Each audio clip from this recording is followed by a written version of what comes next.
What is momentum? बोलो जोर से। Mass into velocity of a body is called as momentum. अच्छा, क्या है मोमेंटम, किसको कहते हैं? एक्चुअल में ये टोटल क्वांटिटी चेक करता है किसी भी मूविंग बॉडी का, कि इसका क्या क्वांटिटी है। कोई एक m मास का बॉडी है, कंसिडर कीजिए कि m मास का बॉडी है, ये v वेलोसिटी से चल रहा है, तो इसका क्वांटिटी ऑफ मोशन क्या है, ये चेक होता है किससे? तो मोमेंटम से। किससे चेक होता है? कोई भी m मास का अगर ऑब्जेक्ट है, वो किस वेलोसिटी से चल रहा है, इसका क्वांटिटी चेक करना हमको मोमेंटम बताता है, और कोई नहीं बता सकता। Momentum pure motion of body quantity check करता है, कोई दिक्कत नहीं है। यहां से P का फॉर्मूला पढ़े थे, बहुत बेसिक जानकारी है। P is equal to m into, अच्छा, जिस बॉडी का मास है उसी बॉडी का वेलोसिटी या किसी और बॉडी का वेलोसिटी? उसी बॉडी का वेलोसिटी।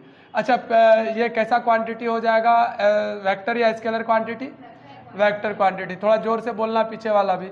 और तीसरी बात यह कि ये अगर वेक्टर क्वांटिटी है तो ये किन की वजह से है भाई? वेलोसिटी की वजह से, क्योंकि ये पार्ट तो आपका स्केलर क्वांटिटी है। कैसा क्वांटिटी है? ये वाला पार्ट आपका कौन सा क्वांटिटी है? इस बिना पर आप कहते हो कि ये एक वेक्टर क्वांटिटी है, क्योंकि ये स्केलर और वेक्टर को जब अपन मल्टीप्लाई करते हैं तो आंसर क्या बनता है आपका? वेक्टर बनता है। अच्छी बात है। SI यूनिट बताए इसका क्या होगा? SI यूनिट हो जाएगा kg मीटर पर सेकेंड। कहां से लाए सर? मास का SI यूनिट kg, वेलोसिटी का SI यूनिट मीटर पर सेकेंड। एक और SI यूनिट होता है जिसे हम न्यूटन सेकेंड कहते हैं। क्या बोलते हैं? ये कैसे बनाए सर? ध्यान से सुनिएगा। इसको बनाने के लिए हमने क्या जुगाड़ तरीका ढूंढा? kg metre by second. क्या इस SI यूनिट को ऐसा लिख सकते हैं? क्या अपन यहाँ पर भी सेकेंड से मल्टीप्लाई और यहाँ पर भी सेकेंड से मल्टीप्लाई कर सकते हैं? क्या ये पार्ट को गौर से देखने पर क्या ये न्यूटन जैसा फीलिंग दे रहा है? क्योंकि न्यूटन के किसके बदले लिखा जाता है? kg मीटर पर सेकेंड स्क्वायर के बदले। तो क्या इसे न्यूटन सेकेंड भी कह सकते हैं? अरे बोलो हाँ या ना। अगर ये बात है तो हम एक यूनिट न्यूटन पर सेकेंड भी बोला मैंने। इसका CGS यूनिट क्या होगा? CGS यूनिट होगा ग्राम सेंटीमीटर पर सेकेंड। अच्छा, और दूसरा CGS यूनिट क्या कह सकते हैं? डायन सेकेंड्स। कोई परेशानी है क्या? अच्छा, इसका डायमेंशनल फॉर्मूला क्या होगा? डायमेंशनल फॉर्मूला देखें अगर तो m का पावर 1, l का पावर 1 और t का पावर -1। क्या बात चमका? हाँ या ना बोलो। अरे आया ये बात? चलिए, इतनी बातें मोमेंटम के बारे में आपको आती है, अच्छी बात है। अब सवाल सिंपल सा है और समझना है कि मोमेंटम, और एक टॉपिक जरा सा क्वेश्चन जनरल नॉलेज के लिए हम पूछ ले रहे हैं, ऐसे ही सिंपल सा सवाल है और आपको बताना है। चलिए, तो ध्यान दीजिएगा और ध्यान से बताना भी है। मान लिया जाए, छाप लिया, इतनी बातें आपके माइंड में है। चलिए अब आगे बढ़ते हैं, ध्यान से सुनो। हमको यह समझना है कि मान लो हमारे पास एक बॉडी है जिसका मास है 2 kg और इसके वेलोसिटी का डायरेक्शन है इधर 12 मीटर पर सेकेंड। ठीक है। दूसरा बॉडी है ये जिसका मास है 4 kg और इसके वेलोसिटी का डायरेक्शन है 6 मीटर पर सेकेंड। आपको मोमेंटम ऑफ ए निकालना है, ये ए बॉडी है, और मोमेंटम ऑफ बी निकालना है, ये बी बॉडी है। और इसके बारे में कुछ कोटेशन हमको तैयार करना है, कुछ कोट्स, कुछ स्टेटमेंट्स देने हैं।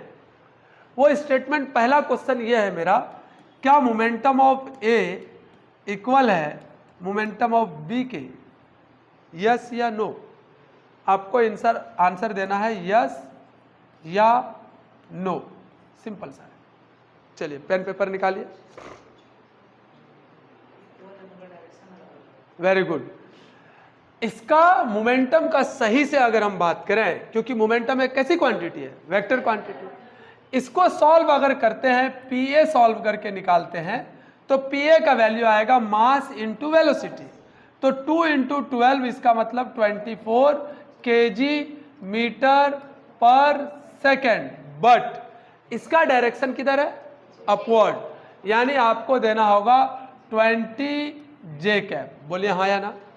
और इसका जब पीवी निकालेंगे अपन, तो हम लिखेंगे 4 इंटू 6, अच्छी बात है, आंसर 24 ही आएगा, पर इसका डायरेक्शन आई कैप में होगा, यानी P A vector is not equals to P B vector, but magnitude of P A vector is equal to magnitude of P B vector. दोनों का मैग्नीट्यूड सेम है, पर दोनों का मोमेंटम सेम नहीं है, मोमेंटम का मैग्नीट्यूड सेम है। बात पल्ले पड़ रही है? अरे हाँ या ना? क्यों भाई? क्योंकि दोनों का डायरेक्शन अलग अलग है, कोई परेशानी नहीं है। एक टॉपिक है वो भी समझ लीजिए, आपको अभी इस्तेमाल होगा, हेडिंग है change in momentum. Change in, denote करते हैं इसको डेल्टा पी से, कोई परेशानी नहीं सबको समझने। अब आपको क्वेश्चन देखना है और बनाना है, पेन पेपर तैयार रखिएगा। मान लिया जाए आपके पास ये एक दीवार है, मान लिया जाए आपके पास ये एक दीवार है और अच्छा सा दीवार है। इस दीवार को अपन ने फिक्स कर रखा है, दीवार है तो फिक्स ही होगा। इधर से कोई m मास का एक बॉडी है जो v वेलोसिटी से जाता है, वापस यहां टकराने के बाद, कॉलिजन के बाद, ये बॉल रिबाउंड हो जाता है। ये बॉल क्या हो जाता है? और इस m मास का बॉल v वेलोसिटी से वापस आ जाता है। फाइंड चेंज इन वेलोसिटी, निकालिए डेल्टा p का वैल्यू क्या होगा। Delta p is equal to what? जल्दी करो ए लड़की, तुम्हारी तबीयत खराब होता है, तुम क्लास क्यों आती? फिर 10 दिन बाद बोलोगी फिजिक्स हमको आया ही नहीं, क्या निकल गया क्या आ गया पता नहीं चला।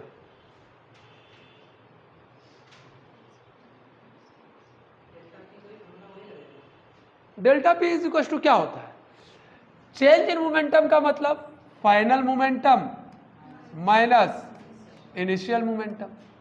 आप इसका फाइनल मोमेंटम फाइंड आउट कीजिए। फाइनल मोमेंटम कब होगा? जब स्टार्ट किया इन्होंने तब तो इसका फाइनल मोमेंटम चालू नहीं हुआ होगा। यहां पर कौन सा केस होगा? इनिशियल मोमेंटम, यानी पी आई ये रहा। जब ये यहां से टकराया होगा और वापस इस तरफ चला होगा तब इसका क्या बना होगा? पी इनिशियल का वैल्यू क्या आएगा? m into V. क्योंकि ये राइट हैंड साइड पर था तो हमने इसको प्लस ले लिया। अब आप बताइए पी फाइनल क्या हो जाएगा? Minus m into V. क्यों भाई? क्योंकि ये अपोजिट डायरेक्शन में है तो वेलोसिटी डायरेक्शन के साथ बात करेंगे। अब अगर इतनी बात आपको समझ में आ गई तब आप यहां पर चेंज इन मोमेंटम की जगह पर माइनस m इंटू वी, अब माइनस एम वी करेंगे तो आपको क्या मिलेगा? Minus 2mv। बोलो चमका या नहीं चमका? तो चेंज इन मोमेंटम का आंसर क्या है आपके पास? चेंज इन मोमेंटम का आंसर आ गया भाई साहब 2 माइनस 2mv। बात पल्ले पड़ी? चलिए एक और क्वेश्चन देखते हैं, थोड़ा थोड़ा ही सही। यह मान लिया जाए आपके पास एक दीवार है और इस दीवार को हमने फिर से फिक्स्ड कर दिया है, ये फिक्स हो गया। एक गेंद को कोई फेंकता है और गेंद फेंकने का देखिएगा ध्यान से, यहां से फेंकता है, ये यहां से वापस चला आता है, और तीसरा और आखिरी बात, ये गेंद जितने एंगल पर ये कोलाइड करता है थीटा एंगल पर, तो ये वापस भी थीटा एंगल पर ही होता है। बात पल्ले पड़ रही है? हम क्या बोल रहे हैं? मान लो m मास का एक बॉल था, v वेलोसिटी से गया, ये m मास का बॉल v वेलोसिटी से वापस भी आया है, और जितना एंगल पर हॉरिजॉन्टल के साथ ये टकराया था दीवार से उतना पर ही वापस आया। आपको फाइंड करना है डेल्टा p का वैल्यू क्या होगा। लिखिए cos 45 डिग्री। कैसे पता चला कि cos 45 हो? कैसे पता चला कि वो हमने ये एंगल 45 ही दे रखा है? ये पूरा 90 है, ये कहना चाह रही है ना कि ये सर पूरा 90 है, ये ना? तो ये 90 है, हम मानते हैं तेरी बात को, पर ये 45 है, ये तेने कैसे पता किया? हो सकता है वो 30 डिग्री पर आया होगा और 30 डिग्री पर गया होगा, नहीं हो सकता है? रिफ्लेक्शन ऑफ लाइट पढ़े हो? तब कॉस थीटा बोल सकते हैं, ये सबसे बेस्ट आंसर है। पर क्या आंसर दी तू? -2mv। चलिए निकाल कर देखते हैं, ध्यान से सुनना, मेरी बात को प्रॉपर समझो। मुतल्लिब इधर देखो भाई साहब, जब ये बॉल यहां से चलना शुरू किया होगा, इसका मोमेंटम दो डायरेक्शन में, एक इस तरफ और एक इस तरफ। ये एंगल अगर थीटा है तो बता ये वाला एंगल क्या होगा? थीटा ही होगा। अब ये अगर v वेलोसिटी से जा रहा है तो ये वाला हो जाएगा v का और ये वाला हो जाएगा v का। Very good. इस बॉल के साथ भी ब्रेक डाउन करते हैं। जब ये इस जगह से जा रहा है, इसका मतलब ये इस तरफ भी जा रहा है और ये, अब ये वाला एंगल अगर थीटा है तो ये वाला सॉरी सही है, पैरेलल लाइन।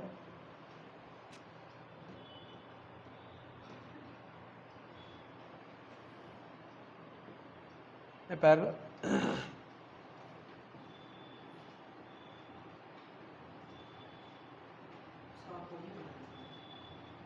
यहां पर, चलो ले लो, बात तो एक ही है। ये एंगल थीटा होगा तो ये वाला एंगल। अब आया कोई परेशानी? ये एंगल अगर थीटा है तो ये हो जाएगा v का और ये हो जाएगा v का। गौर से समझिएगा, ये i कैप प्लस में है और ये i कैप, ये j कैप माइनस में है और ये वाला भी j कैप। कोई दिक्कत नहीं। हमने वेलोसिटी का दो कंपोनेंट फाइंड आउट किया। कितने कंपोनेंट फाइंड आउट किए? दो कंपोनेंट। एक बना हमारे पास आई कैप और दूसरा बना, एक तो तरीका आप ये कर सकते हैं कि दोनों को एक साथ लिखकर आप माइनस कर सकते हैं, और दूसरा तरीका ये कर सकते हैं कि आप दोनों को एक साथ ना लिखकर अलग अलग हॉरिजॉन्टल निकाल सकते हैं और वर्टिकली चेंज इन मोमेंटम निकाल सकते हैं। तो डेल्टा पी हॉरिजॉन्टल में हमको मिलेगा P final minus P initial. बोलना जरा सा, पी फाइनल क्या होगा? ये वाला पार्ट होगा minus m v cos theta i cap, फिर minus v m v cos theta i cap, m v cos theta i cap. Delta p y निकालिए, क्या मिलेगा आपको? Minus m v sine theta j cap minus minus m v sine theta j cap. Minus minus क्या हो जाएगा गुरुजी? और ये वाला पार्ट क्या है? माइनस। तो दोनों एक दूसरे को कैंसिल आउट करेगा। Change in momentum Y direction में क्या मिलेगा आपको? ये क्या मिलेगा? 0। Change in momentum X axis पर कितना मिलेगा आपको? -2mv cos theta i cap. बात समझ में आई? अरे बोलो हाँ या ना, पल्ले पड़ रहा है? चलिए छाप लीजिए ये वाला भी, अगर नहीं आता है तो थोड़ा जल्दी कीजिए।